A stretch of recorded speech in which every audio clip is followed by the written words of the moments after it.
Hi, welcome to the first Many Rivers Harbor video chat.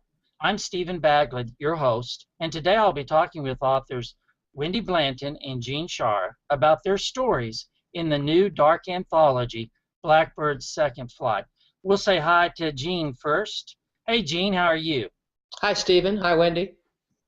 And, and let's see her. Wendy's there. We'll click on Wendy. There she is. Hi, Wendy. Hi, how are you? Doing okay. Wendy, we'll start with you. In your very first story, without giving spoilers, it's actually your first story is about a murderous muse. Have you ever had a murderous muse? No, my muse is not murderous. What's he like? Well, he's sort of a cranky old guy, and he likes to hang out in his smoking jacket, smoke his pipe, drink his scotch, and if he doesn't get out for regular exercise, he makes me really cranky. But other than that, we haven't had any homicidal tendencies yet. Jean, what about your muse? Is your muse murderous?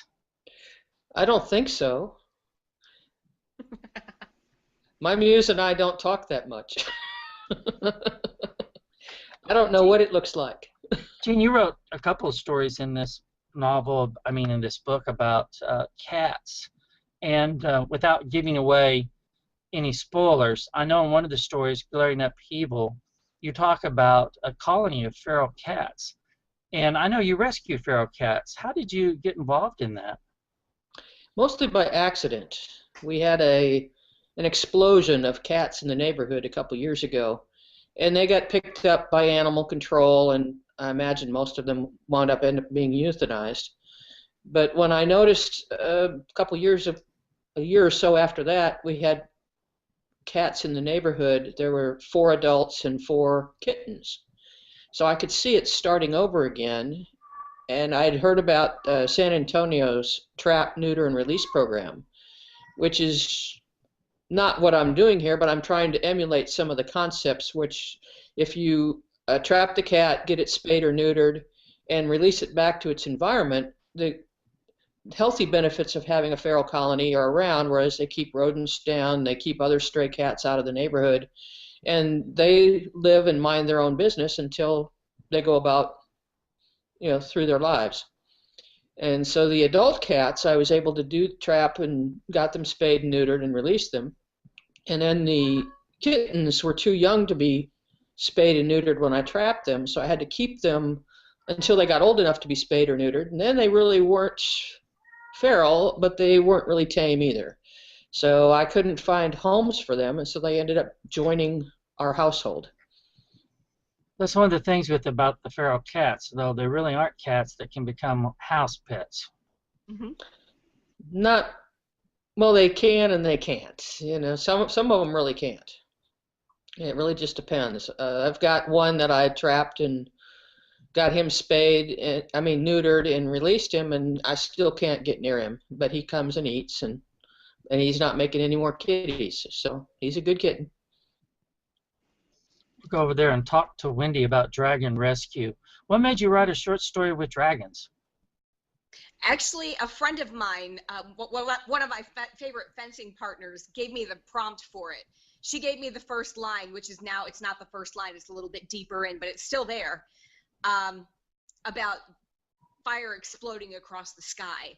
And it kind of intrigued me, and so I wanted to write something about dragons. It's been a while since I've written about dragons, and it was great fun. In your third story in this anthology, you bring back the fairy, I don't think you call her godmother. What do you call Maeve? What is Maeve's? Or Maeve. What's your take on that? She showed up in the first anthology, showed up in the second anthology.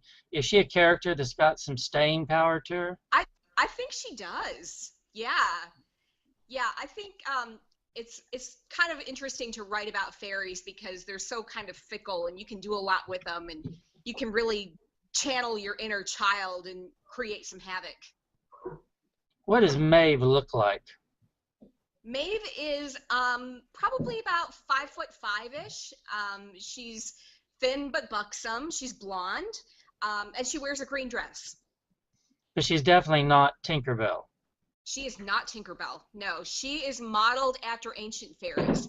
In the ancient fairy stories, fairies were often mistaken for people, which got people into a lot of trouble sometimes. I was talking to y'all the other day about the strange synchronicity that had taken place because we didn't read each other's stories until after they were finished and we were going through the editing process. And I discovered that we had a Marge that showed up in Heath Stalkop's story, and then a Marge that showed up in Jean's story. And I think, Jean, you said you had a character name that showed up also in Wendy's? Wendy Fergus. had a Fergus with one S, and I had a Fergus with two S's. And then Wendy and I, in my story, Grave Concerns, I had a golem and a mage briefly show up in there, and both of those feature in Wendy's stories. Of course, we have very different takes on them in terms of how that works out, but I thought it was curious that we had those types of synchronicity taking place. Great minds, I guess, or small minds, one of the two. Sick minds. Do you think another story that's in there is Malone's Way? And Jean, tell us about, would you live with Malone? Oh, sure. Really? That type of attitude? Malone's a great guy. He is all upset with the dog, and they kind of work in concert or in opposition, depending on how you look at it. And it's just kind of a little attitude that Malone has, and I think he's kind of fun. Well, I thought it was interesting because he has sort of this gangster feeling going on with him. You know, he's sort of a Chicago gangster cat in a way. And then we have that story from Heath Stalkop, which is actually about, I don't want to give that away because that's part of the story, but the story is named Gangster. And I thought it was interesting. It was another case of synchronicity, which really, you hadn't read Heath's story, and of course Heath hadn't read yours. So it was very interesting to me that there was those type of connections that were happening. It makes it look like it's unified, and really we just chanced into it. Yeah. Oh no, we did that on purpose. Wendy, do you think we can sell that? I don't think it'd be easy to do on purpose. Somebody who knows this is going to know better. Okay, for some reason, Wendy, we're losing some of your volume. Oh dear. Oh, there you are. I don't know what the deal was for a little bit, but this is broadcasting live, so we're going to have all sorts of things like that come out. Now, Blackbirds Second Flight is coming out Monday, March the 30th. It'll be available on lulu.com, and shortly thereafter, it'll be available on Amazon and the other online retailers. So tell me, Jean, how are you going to celebrate when you get a copy of the book in your hand? Ooh, I don't know. How should I celebrate? Well, something involving your cats. I don't know what that's going to be, but I don't know that I want to turn the book over to my cats. That could be a problem. Wendy, how are you going to celebrate? I'll drink a scotch with Eric and Walter. Walter? Yeah. Okay. Yeah, Walter likes scotch. Well, if you pour 3 glasses, who drinks Walter's glass? I guess we'll have to find out. You have to find out. Wait, your muse is named Walter? Yes. That's the cat that I can't get a hold of. Maybe he's trying to trandling your muse a little bit. That's a possibility. So I need to leave him scotch, huh?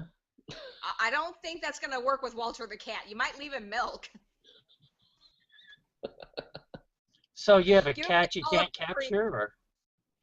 That's the one that I caught in a trap and got neutered, and when I released him, he just comes around to eat, but he won't come near me. Well, who can blame him? Okay. I guess that's part of it. Hey, on Justina Grave. Yes. You know, she just seems to have a really interesting role, but she's kind of caught in the middle of, I think, like 3 dimensions. How did that happen? Well, Justina, of course, was in the first anthology in Grave Matters, and she returns in this one in Grave Concerns. And I actually started writing bits on Justina. I was looking it up I started running stuff on my blog to get people interested in it. And I looked it up, and nearly 7 years ago, I started writing little bits of her. None of these bits made it into the short story. I mean, absolutely none of them. But she's always been kind of in the back of my mind. And when we were doing the first anthology, I thought, well, I wonder how she'd work in a short story mode. And she turned out very well, because those little bits, her world kept expanding on me. And she had an uncle, and she had a mother, and she had a relationship problem with her mother, and then she had a boyfriend, and then he turned out he had wings, and then he turned out, there were just a lot of things that kept happening to her, really expanding her world. And I think she's heading for a book eventually, because she keeps wanting her story told.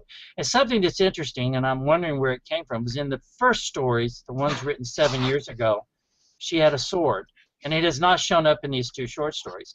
Instead, she carries around guns and knives, and I'm curious about where that sword came from and what it meant. But I was very surprised about her world, how it expanded on me, how it grew on me, and also I've had so many nice comments about Justina.